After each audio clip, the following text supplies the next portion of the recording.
தமிழகம் முழுவதும் நாடாளுமன்ற தேர்தல் பணிகள் குறித்து அம்மா மக்கள் முன்னேற்றக் கழகம் மற்றும் SDPI கட்சி சார்பில் ஆலோசனைக் கூட்டங்கள் நடைபெற்று வருகின்றன. மதுரை மாவட்ட அம்மா மக்கள் முன்னேற்றக் கழகம் மற்றும் SDPI கட்சி சார்பில் நாடாளுமன்ற தேர்தல் பணிகள் குறித்த நிர்வாகிகள் ஆலோசனைக் கூட்டம் நடைபெற்றது.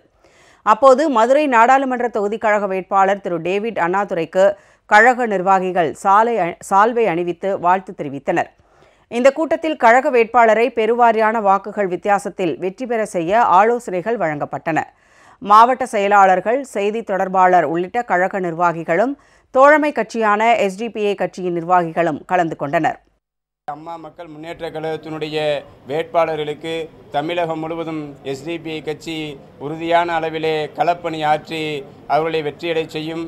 அதன் அடிப்படையிலே மதுரை மாவட்டத்திலே DTV அவர்களுடைய ஆசி பெற்ற வெற்றி வேட்பாளர் மரியாதைக்குரிய டேவிட் அண்ணாதுரை அவர்களை வெற்றி பெறச் செய்வதிலே SDPI கட்சி களத்திலே கடைசி வரை உறுதியாக நின்று வெற்றி பெறச் செய்யும் என்பதை இந்த நேரத்தில் தெரிவித்துக் கொள்கிறேன்.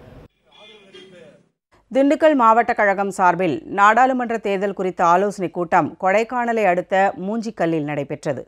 நகர கழக செயலாளர் திரு கோவிந்தன், SDPI மற்றும் தவ்ஹீத் ஜமாத் கட்சி நிர்வாகிகளும் இதில் பங்கேற்றனர்.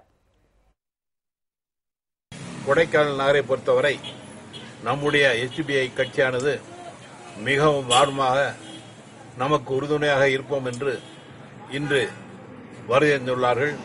அவர்களை அம்மா மக்கள் முன்னேற்ற கழகத்தின் சார்பாக வருக வருக என்று இருகரம் கூப்பி வரவேற்கின்றேன். நடைபெற இருக்கக்கூடிய நாடாளுமன்ற எலெக்ஷனில் முழு ஆதரவு அண்ணன் டிடிவி தினகரன் அவர்களுக்கு எங்களுடைய முழு ஆதரவை கொடுத்து எங்களுடைய தேர்தல் பணிகளையும் எங்களுக்கு முழுமையாக களத்தில் நின்று பாடுபடுவோம்.